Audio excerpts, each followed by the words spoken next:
जय माता दी। आप सभी का हमारे YouTube चैनल पे बहुत बहुत स्वागत है। आइए आज सुनते हैं आश्विन माह के शुक्ल पक्ष में पड़ने वाली एकादशी पापांकुशा एकादशी की कथा।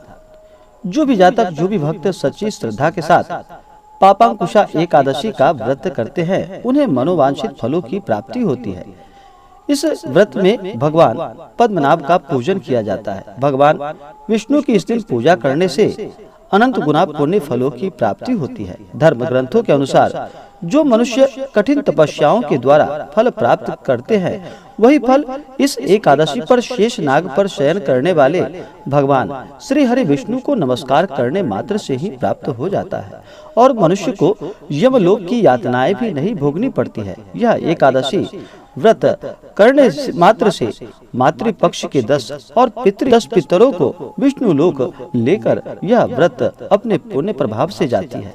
इसी प्रकार से जो भी सच्ची श्रद्धा के साथ पापांकुशा एकादशी का व्रत करते हैं या कथा श्रवण करते हैं उन्हें अश्वमेध यज्ञ के बराबर पुण्य फलों की प्राप्ति होती है।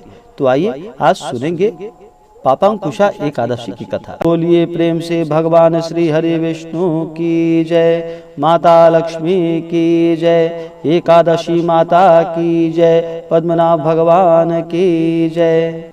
एक समय की बात है कि धर्मराज युधिष्ठिर ने भगवान श्री कृष्ण से कहा कि हे प्रभु, आश्विन माह के शुक्ल पक्ष की एकादशी का क्या नाम है और इसका क्या महत्व है, इसके करने की क्या लाभ है और इसकी विधि क्या है, आप कृपा करके मुझसे बतलाइए।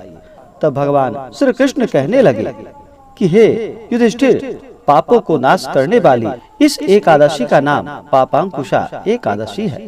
हे राजन, इस दिन मनुष्य को विधि पूर्वक भगवान पद्मनाभ की पूजा अर्चना करनी चाहिए। यह एकादशी मनुष्य को मनोवांछित फल देकर स्वर्ग को प्राप्त कराने वाली है। मनुष्य को बहुत दिनों तक कठोर तपस्या से जो फल प्राप्त होता है वह फल भगवान गरुड़ध्वज को नमस्कार करने मात्र से ही प्राप्त हो जाता है। जो मनुष्य अज्ञानतावश अनेक पाप करते हैं परंतु हरि को नमस्कार करते हैं वे नरक में नहीं जाते। विष्णु भगवान के नाम के कीर्तन मात्र से ही संसार के सब तीर्थों के पुण्य का फल प्राप्त हो जाता है।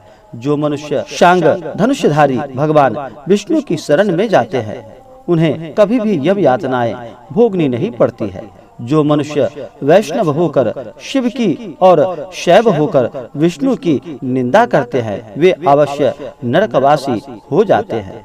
सहस्त्रों वाजपेयी और अश्वमेध यज्ञों से जो फल प्राप्त होता है वह एकादशी के व्रत के 16वें भाग के बराबर भी नहीं होता है। संसार में एकादशी व्रत के बराबर कोई पुण्य नहीं है। इसके बराबर पवित्र तीनों लोकों में कुछ भी नहीं। इस एकादशी के बराबर कोई व्रत नहीं। जब तक मनुष्य पद्मनाभ की एकादशी का व्रत नहीं करते हैं तब तक उनकी देह में पाप का वास रहता है।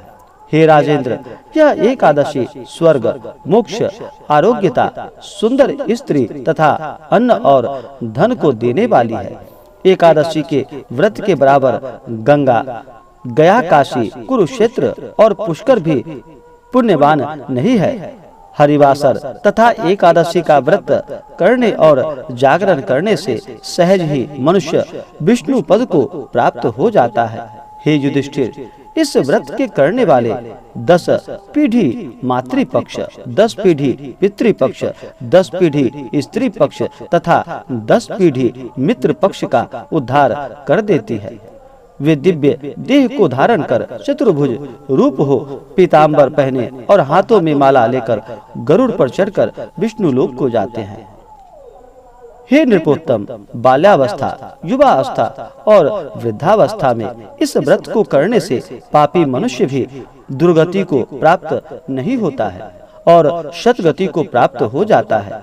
आश्विन माह की शुक्ल पक्ष की इस पापांकुशा एकादशी का व्रत जो मनुष्य करते हैं वे अंत समय में हरि लोक को प्राप्त हो जाते हैं तथा समस्त पापों से मुक्त हो जाते हैं। सोना, तिल, भूमि, गौ, अन्न, जल, छतरी तथा जूती दान करने से मनुष्य यमराज को नहीं देखता। जो मनुष्य किसी प्रकार के पुण्य कर्म किए बिना जीवन के दिन व्यतीत करता है, वह लोहार की भट्टी की तरह सांस लेता हुआ निर्जीव के समान ही निर्धन मनुष्यों को भी अपनी शक्ति के अनुसार दान करना चाहिए तथा धन वालों को सरोवर, बाग, मकान आदि बनवाकर दान करना चाहिए। ऐसे मनुष्य को यम का द्वार नहीं देखना पड़ता तथा संसार में दीर्घ आयु होकर धनाढ्य, कुलीन और रोग रहित रहता है। हे युधिष्ठिर, मैं तुम्हें एक और कथा सुनाता हूँ। प्राचीन समय में विंध्य पर्वत पर क्रोधन नामक एक बहेलिया रहता था। वह बड़ा ही क्रूर था। उसका सारा जीवन पाप कर्मों में बीत जाता था।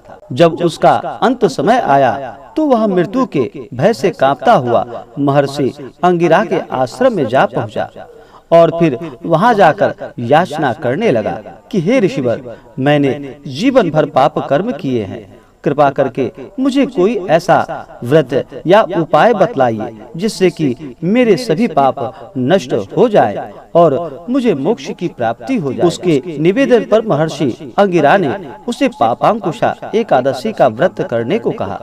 महर्षि अंगिरा के कहे अनुसार उस बहेलिया ने पूर्ण श्रद्धा के साथ यह व्रत किया और फिर इस पापांकुशा व्रत के प्रभाव से उसके सभी पाप नष्ट हो गए और वह प्रभु की शरण में चला गया।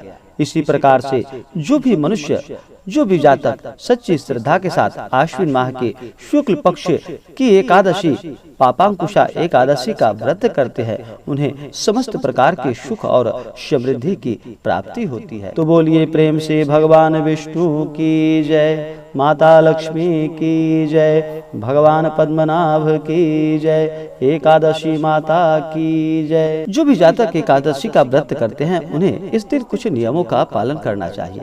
एकादशी के दिन इस दिन अन्न ग्रहण नहीं करना चाहिए।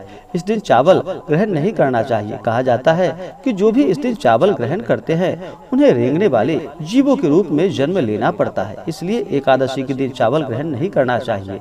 इस दिन तामसिक वस्तुओं का त्याग करना चाहिए। मांस, मदिरा, लहसुन, प्याज आदि का प्रयोग बिल्कुल भी नहीं करना चाहिए। इस दिन काम क्रोध को त्याग करके सच्ची श्रद्धा के साथ भगवान का पूजन करना चाहिए। दिन भर व्रत उपवास रहते हुए सुबह और शाम के वक्त पूजन करना चाहिए। रात्रि में भजन कीर्तन करते हुए रात्रि समय व्यतीत करनी चाहिए। इस दिन अगर मौन व्रत धारण करके इस पापांकुशा एकादशी व्रत को करते हैं तो इसके अनंत गुना पुण्य फल प्राप्त हो जाते हैं। इस दिन अपने से बड़ों का आदर और सम्मान करना चाहिए। महिलाओं का सदा ही सम्मान करना चाहिए। जहाँ पर महिलाओं का सम्मान होता है वहाँ पर माता स्थिर लक्ष्मी का वास होता है और जहाँ पर महिलाओं का अपमान होता है वहाँ से माता स्थिर लक्ष्मी रुष्ट होकर चली जाती है। इसलिए महिलाओं का सदा ही सम्मान करना चाहिए। तो आशा करता हूँ कि यह जानकारी आपको अच्छा लगा हो। ऐसे ही ज्ञानवर्धक जानकारियाँ प्राप्त करते रहने के लिए हमारे इस चैनल को लाल बटन दबा करके सब्सक्राइब करें ताकि मेरे वीडियो का नोटिफिकेशन आपके पास सबसे पहले पहुंचे। वीडियो को लाइक और शेयर करें। जय माता दी। धन्यवाद।